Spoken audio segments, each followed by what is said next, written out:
আসসালামু আলাইকুম। আশা করি সবাই আল্লাহ তাআলার অশেষ রহমতে অনেক ভালো আছেন।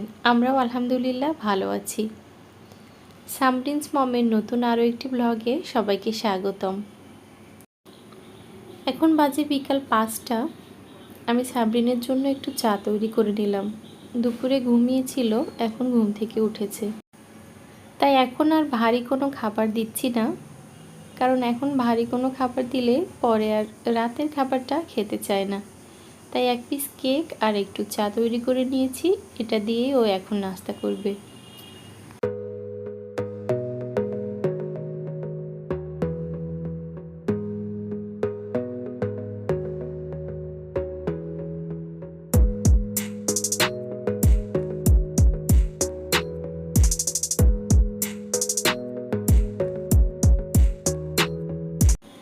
দেখতে দেখতে রমজান মাস চলে এলো। বরকতময় এই মাসে মুসলমান হিসাবে আমাদের প্রত্যেকেরই উচিত সিয়াম পালনের পাশাপাশি আল্লাহর ইবাদত বন্দেগীতে মশগুল থাকা। সকল মাসের চেয়ে উত্তম এই মাসটি গুনাহ মাপের এই মাস। সারা বছর আমরা যত গুনাহের কাজ করি, এই মাসে আল্লাহ তাআলার কাছে দুহাত তুলে খাস মনে যদি আমরা তওবা করি, তাহলে আল্লাহ আমাদের সমস্ত গুনাহ মাফ করে দিবে। তাই এই মাসে আমরা সবাই আসুন চেষ্টা করি বেশি বেশি ইবাদত বন্দেগী করার। তো এই তো সামরিনের খাওয়া হয়ে গেছে। আমি থালা বাসনগুলো এখন ক্লিন করছি না, পরে এগুলো ক্লিন করব। প্রতিদিনকার মতো আজকেও সামরিনকে নিয়ে বাইরে বের হচ্ছি। আসলে সারাদিন ঘরের মধ্যে থাকলে সবারই বোরিং লাগে, বিশেষ করে বাচ্চাদের তো আরও বেশি বোরিং লাগার কথা। তাই মাইন্ডটা রিফ্রেশ করার জন্য প্রতিদিন বিকালে যদি 5 মিনিটের জন্য হয়, তাও আমি চেষ্টা করি সাবরিনকে একটু বাইরে বের করার।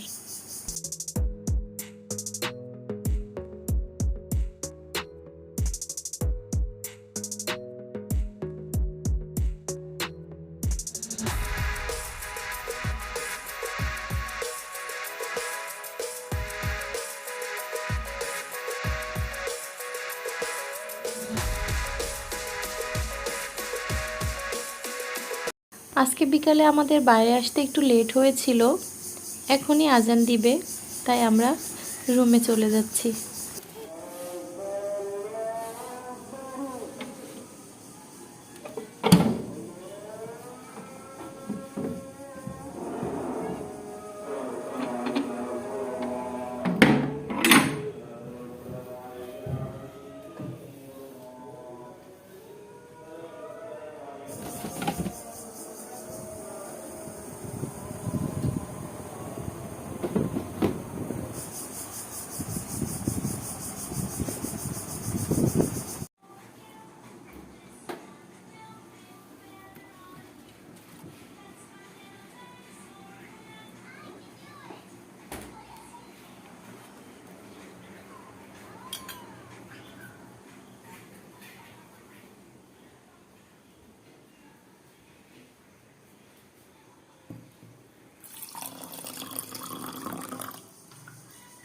প্রচণ্ড গরম পড়ছে, তাই এই গরমে আমাদের প্রত্যেকেরই উচিত পর্যাপ্ত পরিমাণ পানি পান করা।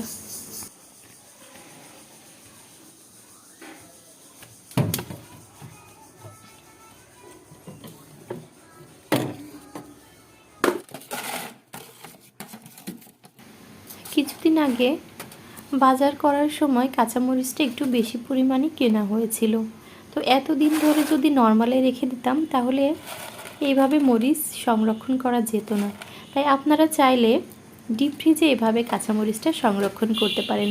এতে করে যতদিন ইচ্ছা ততদিন রাখা যায়। তবে একটা অসুবিধা হলো, এটা বের করার সাথে সাথে ইনস্ট্যান্ট ইউজ করে ফেলতে হয়। আমি রাতের খাবার তৈরি করব। আজকে ভাবছি রুটি বানাবো আর একটু গাজর আলুর ভাজি করে নিব। এই ভাজিটা সামরিনের অনেক পছন্দ।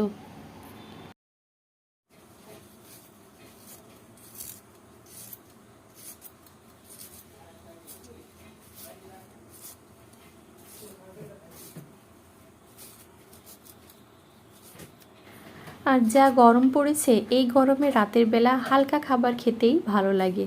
ভারী কোনো খাবার খেলে মনে হয় শরীরের মধ্যে অশান্তি বিরাজ করে।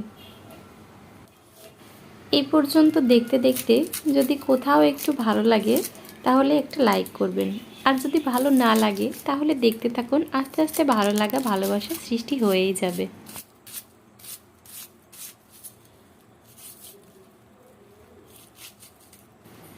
তো এই যে আমার গাজর আলু সব কিছু কাটাকাটি হয়ে গেছে, এখন এগুলা ভেজে নিব।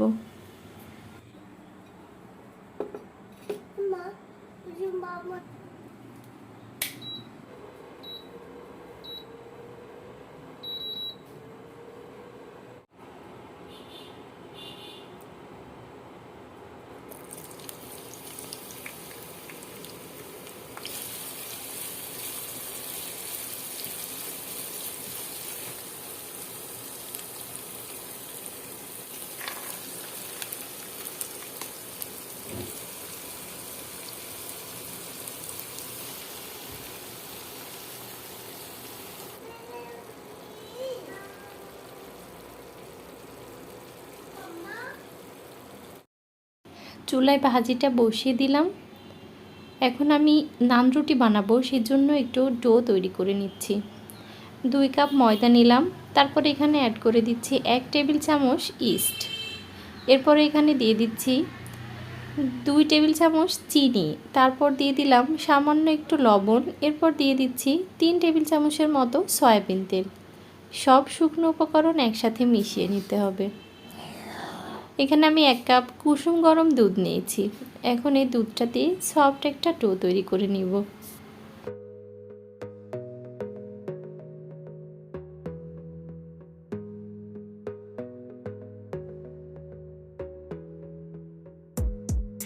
সফট ডো তৈরি করে নিয়েছি। এখন এই ডোয়ের ওপরে সামান্য একটু তেল লাগিয়ে ঢাকনা দিয়ে রেখে দিতে হবে কমপক্ষে 1 ঘন্টা। তবে যত বেশি রাখা হবে রুটিটা তত বেশি ভালো হবে। রুটির ডোটা রেস্টে রেখে দিয়ে আমি আবার ভাজিটার কাছে এসেছি। তো ভাজি 5 মিনিটের মধ্যে মোটামুটি হয়ে গেছে। এখন এখানে আমি একটা ডিম অ্যাড করে দিলাম। এবার নেড়েচেড়ে লো আছে সামান্য আর 2-3 মিনিটের মতো ভাজি করলেই ভাজিটা রেডি হয়ে যাবে। এই ভাজিটা রুটি দিয়ে খেতে কিন্তু ভালোই লাগে। ভাজিটা হয়ে গেছে, চুলাটা বন্ধ করে দিচ্ছি। তো আমি তাকে বলেছি পড়তে বসতে, রুমে এসে দেখি যে রুমের এই অবস্থা করে রাখছে। কেমনটা লাগে? যখনই সুযোগ পাবে, আমি যদি সাথে না থাকি তাহলে সব কিছু এরকম উল্টাপাল্টা করে রাখে।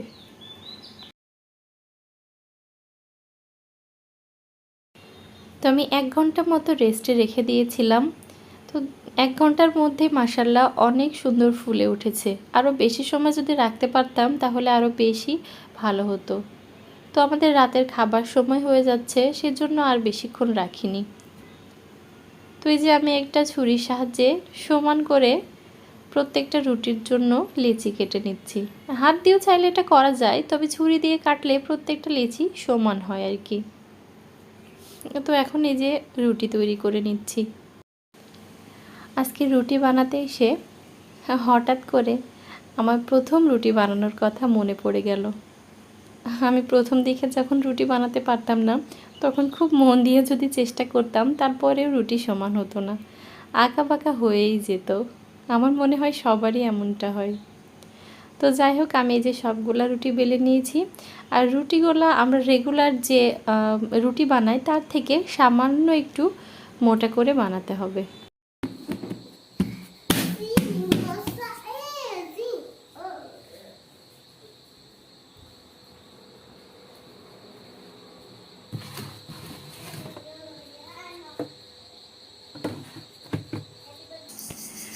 তো এই যে আমি রুটিগুলো এখন সেঁকে নিচ্ছি। এক সাইড যখন একটু হয়ে যাবে তখন অপর সাইডটাও উল্টে দিচ্ছি। আর চুলার আঁচটা মিডিয়ামে রেখে উল্টে পাল্টে একটু সময় নিয়েই এই নান রুটিটা সেঁকে নিতে হয়। কিছু সময় পর আস্তে আস্তে এমনিতেই রুটিটা ফোলা শুরু করবে।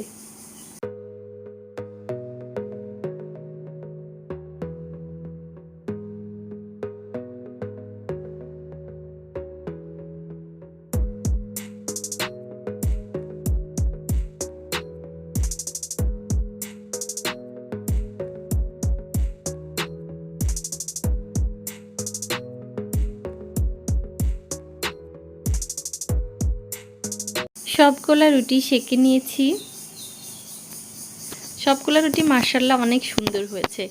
এভাবে রুটি তৈরি করলে এই রুটিটা অনেকক্ষণ পর্যন্ত সফট থাকে আর বোঝাই যায় না যে এটা বাসায় তৈরি করা হয়েছে, মনে হয় বাজার থেকে কিনে নিয়ে আসা রুটির মতো।